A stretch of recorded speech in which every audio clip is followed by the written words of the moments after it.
stehen bleiben! Nikola, ruf die Polizei! Ich glaube, wir haben unseren charmanten Briefeschreiber gefunden. Der wurde gerade abgegeben. Danke.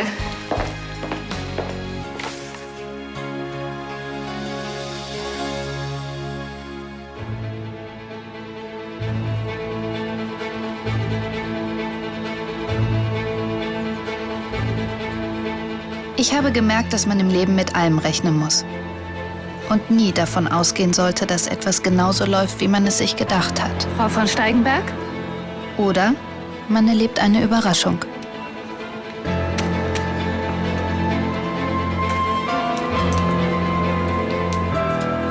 Gräfin Nicola von Lahnstein. Ich hatte eigentlich Philipp erwartet. Sie können froh sein, dass überhaupt jemand gekommen ist. Meine Einladung war eigentlich ziemlich eindeutig. Philipp hat Antonia nicht umgebracht. Er wurde freigelassen aus Mangel an Beweisen. Also, warum schicken Sie uns diese Briefe? Kommen Sie mal mit.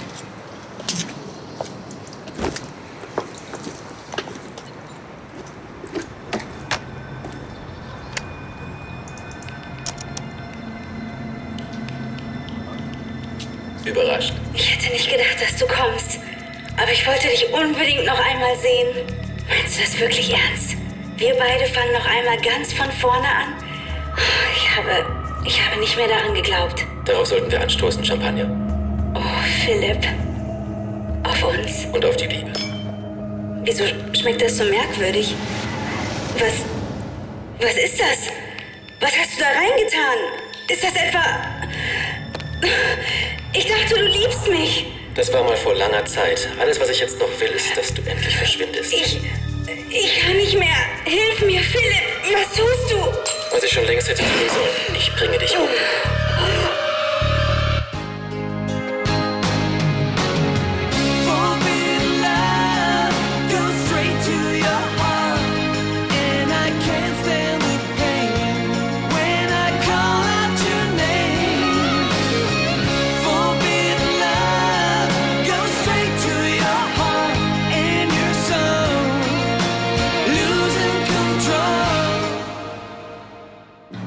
Woher haben Sie das?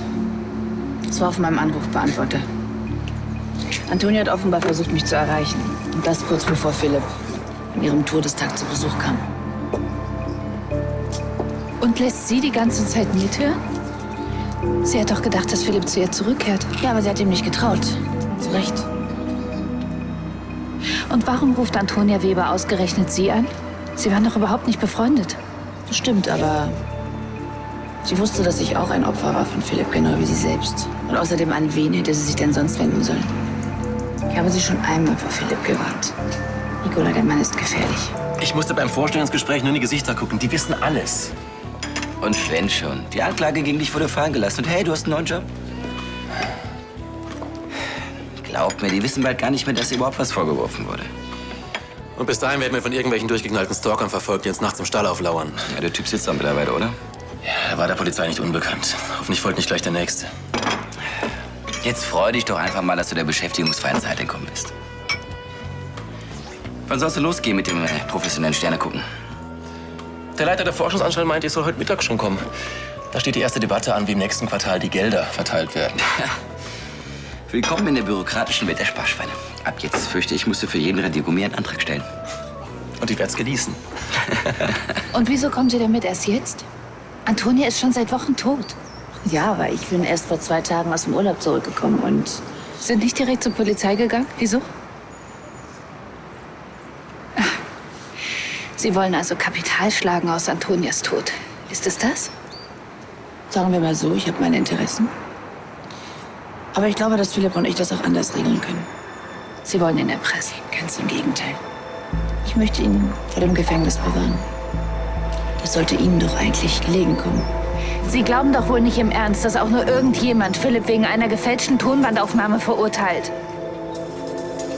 Können Sie gerne überprüfen. Bitte. Wie viel wollen Sie? Es geht überhaupt nicht um Geld. Es geht um viel mehr als das. Ich will, dass Philipp mir einen Gefallen tut. Und was ist das für ein Gefallen, wenn ich fragen darf?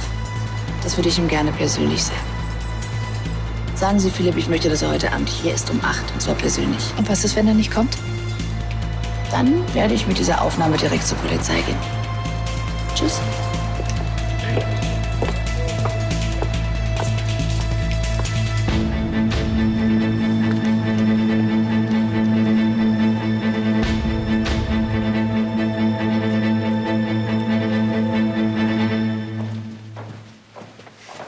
Ein DVD-Abend mit mir lässt du den Friseur nie so hackern. Wenn ich gewusst hätte, dass es dir auffällt, hätte ich es mir vielleicht noch überlegt. Habt ihr es bald? Ich muss später noch ins Gestüt und du brauchst doch wieder Ewigkeiten. Entschuldige, meine Schwester hat versprochen, mir zu helfen. Ich kann mich mal wieder nicht entscheiden, was ich anziehen soll. Mal ganz was Neues. Dann wird es heute Abend aber wirklich wichtig. Heute Abend? Hab ich was verpasst? Heute Abend ist doch die Soiree für Ansgars Geschäftsfreunde. Er hat sogar Presse eingeladen. Das wird mein Einstieg in die Düsseldorfer Gesellschaft. Hast du das etwa vergessen? Vermutlich er verdrängt. Und dafür wirfst du dich so in Schale? Deine ganze Familie wird dabei sein. Dann muss ich mich doch von meiner besten Seite zeigen. Dann ist es vielleicht kontraproduktiv, wenn du dich von deiner Schwester beraten lässt. Vorsicht, ohne meine Hilfe würdest du vermutlich immer noch im Wald verschimmeln. Ohne dich wäre ich gar nicht erst in den Wald gegangen und hätte keins übergezogen bekommen. Danach hast du wenigstens für 5 Minuten nicht genervt. Hallo. Könnt ihr wenigstens heute mal auf die Bremse treten? So, und jetzt lass uns ein Kleid raussuchen.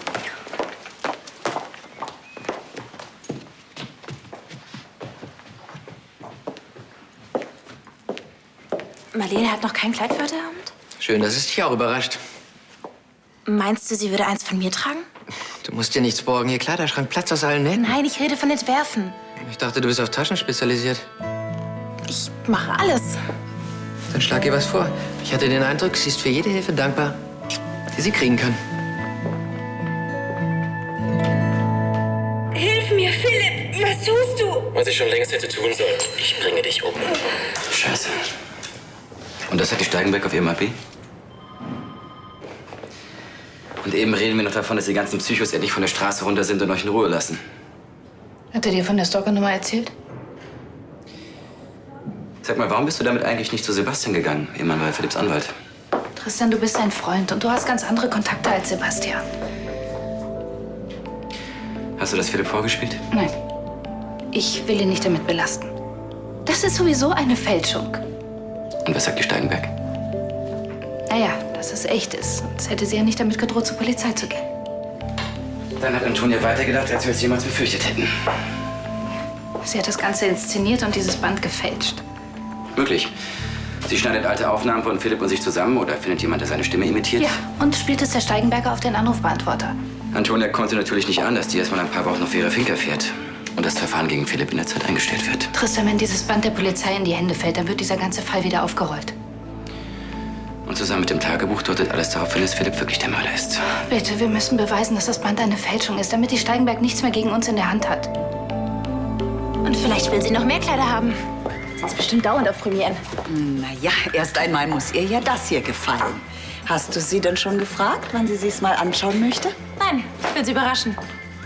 Wie, du machst dir die ganze Arbeit, ohne zu wissen, was Marlene überhaupt tragen will? Man muss eben auch mal was riskieren. Oh. Danke, Jessica.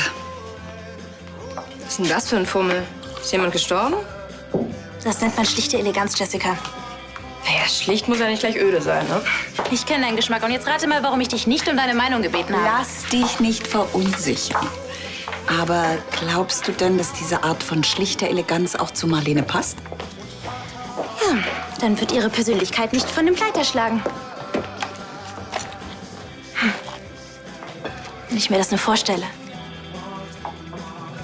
Sie steigt aus ihrer Limousine und geht über den roten Teppich.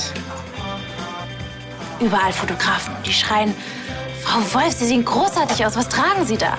Und sie sagt nur, Rebecca von Lahnstein.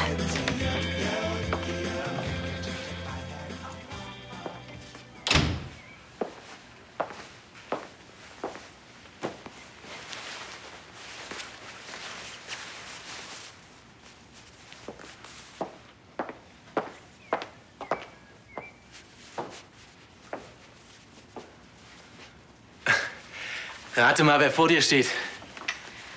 Das heißt, du hast den Job bekommen? Und heute Nachmittag geht's schon los. Die sitzen gerade an einem Projekt, das meiner Dis total nahe kommt. Und ich bekomme die Leitung. Wow, dann schreibst du sie ja vielleicht doch noch zu Ende. Doktor zu Hohenfelden. Klingt nicht ganz verkehrt. Nein, das klingt super. Und bald wird dein Namen jeder nur noch mit Forschung in Verbindung bringen und nicht mehr mit dem Tod von Antonia Weber.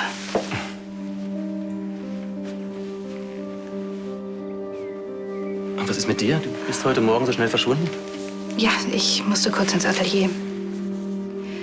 Du bist auch nervös gewesen wegen des Gesprächs. Du kannst ruhig zugeben. Ja. Aber ich wusste, du bekommst den Job. Denn niemand weiß so gut über den schnellsten Stern überhaupt Bescheid wie du. Wie war das? 2,6 Millionen Kilometer pro Stunde? Woher weißt du das denn schon wieder? Naja, ich höre dir eben zu.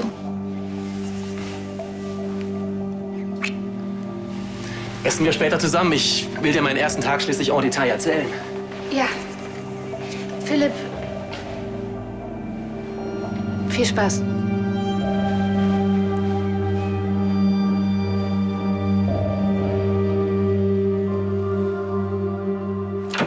Marlene? Rebecca, du kommst gerade richtig. Ich würde dir das gerne zeigen. Ja, sofort, aber erst müssen wir eine Entscheidung treffen.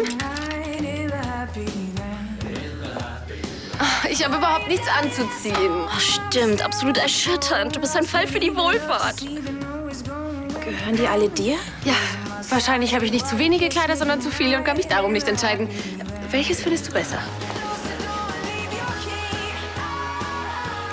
Gute Wahl. Danke. Obwohl, das hatte ich an der letzten Fashion Week in New York an. Das kann ich ja nicht schon wieder anziehen. Ja, egal. Du wolltest mir was zeigen? Ja, aber vergiss es einfach. Hat sich schon erledigt. Aber das gibt's doch nicht. Ist dein Freund sich wirklich sicher? Absolute Profiarbeit. Ich hatte noch Aufnahmen von Philipp und mir. So ein Quatsch, als wir mal in St. Moritz waren. Bitte, komm zum Punkt. Er hat die Stimme mit dem Turmmann verglichen. Keine nachweisbare Fälschung. Aber ich verstehe das nicht. Wie kann man denn ein Tonband fälschen, aber nicht nachweisen, dass es gefälscht wurde? Die Stimmen wurden mit Sicherheit zusammengeschnitten, aber so perfekt, dass man es eben nicht erkennt. Antonia Weber, wenn sie nicht schon tot wäre, dann... Hör zu, Nico. Wir wissen, dass Antonia Philipp fertig machen wollte. Und wenn sie diese ganze Sache wirklich inszeniert hat, dann hat sie nichts dem Zufall überlassen. Ja. Und wenn dieses Tonband erstmal bei der Polizei landet, wird sich niemand die Mühe machen, herauszufinden, ob es gefälscht ist oder nicht. Das war beim Tagebuch nicht anders. Du musst mit Philipp reden. Er muss sich mit ihr treffen und herausfinden, was sie überhaupt von ihm will. Nein, ich regel das. Und wie? Ich werde mich mit der Steigenberger treffen und eine Lösung finden, ohne Philipp. Sie will etwas von ihm, sonst wäre das schon längst bei der Polizei gewesen. Entschuldige dich, ich wollte nicht lauschen, aber worum geht's hier gerade? Zur Not gehst du nackt. Das korrespondiert mit jeder Wandfarbe und wird garantiert einen Hingucker. Ah, ich weiß nicht, ob das so passend wäre. Ich meine, vor der ganzen Familie. Ihr seid echt eine Riesenhilfe. Ich habe dich schon auf einigen Veranstaltungen gesehen und noch nie auf dein Kleid geachtet, sondern nur auf dich. Und was soll mir das jetzt sagen? Dass du immer bezaubernd aussiehst, egal was du trägst. Das hier, das ist perfekt. Bist du aufgetakelt? Damit sehe ich ja aus, als würde ich die Soireen im Nachtclub eröffnen. Und das war mit dem Kleid von Rebecca? War das nichts?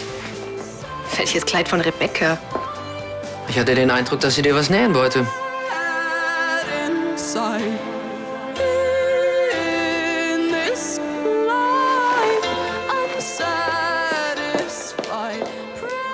Und wenn es auch nur die geringste Chance gibt, die Steigenberger im Vorfeld ruhig zu stellen, dann werde ich die nutzen. Du meine Güte, und das nach dieser ganzen Stalker-Nummer. Habe ich auch schon gesagt. Und du willst Philipp wirklich nicht sagen? Habe ich auch schon gesagt. Kannst du mal damit aufhören? Warum soll ich Philipp mit einer Lüge belasten? Weil es mich belastet? Ja, nicht mehr lange. Ich werde mich um diese Geschichte kümmern. Und was machst du, wenn die Steigenberg nicht mit sich handeln lässt? Sie kann es doch ankommen lassen. Ja, das kann ich auch. Denn sie will etwas von Philipp und ich werde herausfinden, was es ist. Ich hoffe, du willst es wirklich wissen. Helena, kann ich mich darauf verlassen, dass du Philipp nichts sagst? Wie oft wollt ihr euch denn noch in die Hand versprechen, dass ihr mal ehrlich zueinander seid? Bitte, Helena. Ich finde, Nico hat recht. Philipp ist gerade in seinem neuen Job angekommen. Sie sollte es versuchen. Mach, was du für richtig hältst. Das ist nicht meine Beziehung. Ich muss das nicht gut finden.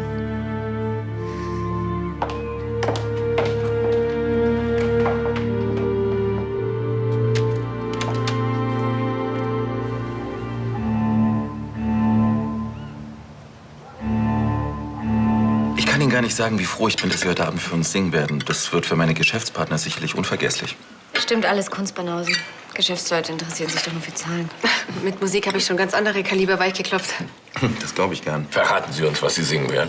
Ja, ich nehme sehr gerne noch Musikwünsche entgegen. Ach, egal, was Sie wählen, es wird sicherlich ein Ereignis. Dann würde ich mich noch ein wenig zurückziehen, wenn Sie gestatten. Ach, und sagen Sie Rebecca bitte, dass ich Sie sprechen möchte. Bis nachher. Entschuldigung, störe ich? Oh nein, überhaupt nicht. Ich habe mich schon gefragt, ob Nico und Sie gar nicht mit uns essen wollen.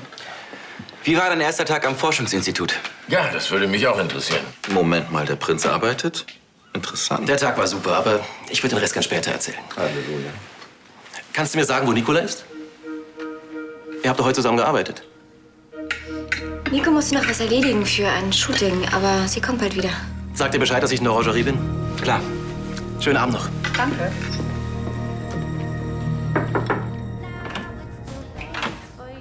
Marlene? Hier, ich bin gleich fertig. Hagen hat gesagt, du willst mich sprechen. Ja, könntest du mir mal das Paillettenkleid da hinten geben? Klar. Normalerweise habe ich vor einem Auftritt immer eine Garderobiere.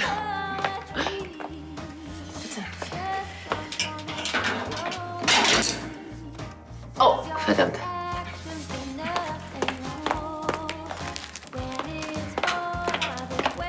Danke, du bist ein Schatz. Ich dafür. Und worüber willst du mit mir sprechen? Ja, ich habe vorhin an etwas gedacht.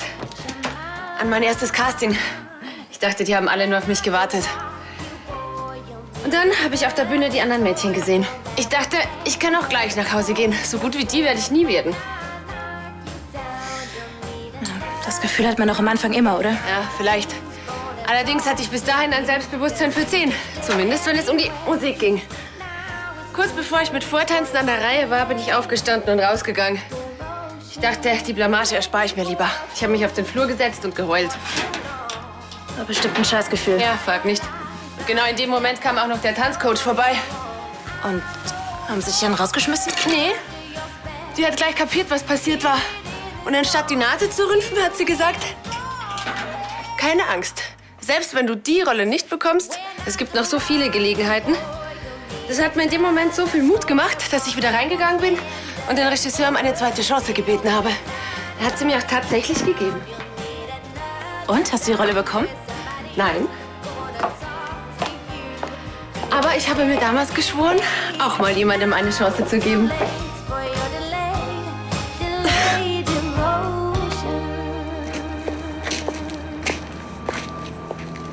Ich glaube, Sie lieben Philipp nicht wirklich.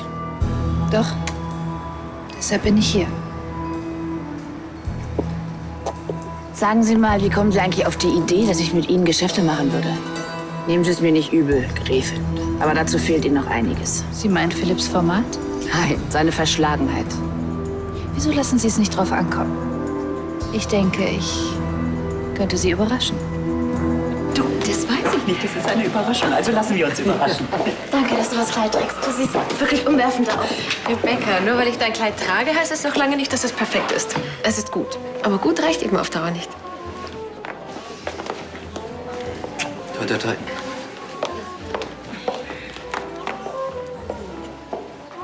Was wären Sie eigentlich bereit für Philipp zu tun? Alles? Alles. Ist ja ein ziemlich großes Wort. Gut, dann zeigen Sie mir mal, was Ihnen dieses Wort wert ist. Deine Begabung nützt nichts, wenn du nicht ständig an dir arbeitest. Erst dann kannst du etwas Großes schaffen. Eine große Dame hat einmal gesagt, Talent is nothing but sweat. Weißt du was? Näh mir doch für meine Hochzeit mit Hagen ein Brautkleid. Wie jetzt? Naja, wenn es mir gefällt, werde ich es tragen und der Presse erzählen, dass es von dir ist. Das wird dir gefallen. Ich verspreche dir. Danke. Danke. Wer ist das? Darf ich vorstellen, Dr. Berger, Kunstsammler, Unternehmensberater und ein guter Freund von mir. Das ist mir eine Ehre, Frau Wolf. Er hat mir mal vor Jahren ein Stück aus meiner Kunstsammlung gestohlen. Das Problem ist, ich kann es nicht beweisen und er streitet natürlich alles ab. Aber ich weiß, dass er es war und ich weiß auch, dass er es immer noch hat. Und Ich will, dass Sie mir mein verlorenes Sammlerstück zurückholen. Soll ich es bei ihm klauen oder was?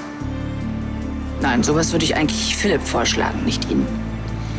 Aber wenn ich mir Sie so anschaue, ich könnte mir durchaus vorstellen, dass Sie noch andere Mittel zur Verfügung haben, um sich Bergers Vertrauen zu erschleichen. Sie sieht ja umwerfend aus. Ja, das finde ich auch. Das Kleid hat übrigens deine Schwester genäht. When I was just a little girl, I asked my mother, what will I be? Will I be pretty? Will I be rich? Here's what she said to me. Que sera, sera. Whatever will be, will be. The future's not ours to see. Hier in dem Umschlag ist alles drin, was Sie über Berger und mein verlorenes Sammlerstück wissen müssen. Er ist ein Freund Ihres Bruders und soweit ich weiß, ist er heute Abend auf Schloss Königsbrunn zu Gast. Sie haben jetzt die Gelegenheit, Ihre große Liebe vor dem Gefängnis zu bewahren. What lies ahead? Will we have rainbows day after day?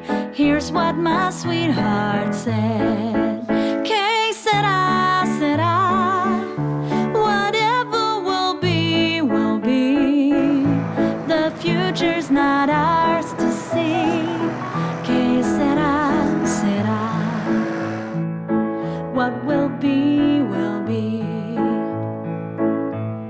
Now I have children of my own. They ask the mother, what will I be? Will I be handsome? Will I be rich? I tell them tenderly. Que sera, sera. Whatever will be, will be. Wir leben im Zeitalter der Technik, besitzen Handys, Navigationssysteme und zur Not gibt es ja auch noch Landkarten. Aber das heißt trotzdem nicht, dass die Reise immer nach Plan verläuft. Manchmal müssen wir die Route neu festlegen. Aber es ist wie immer. Auch diese Reise beginnt mit dem ersten Schritt.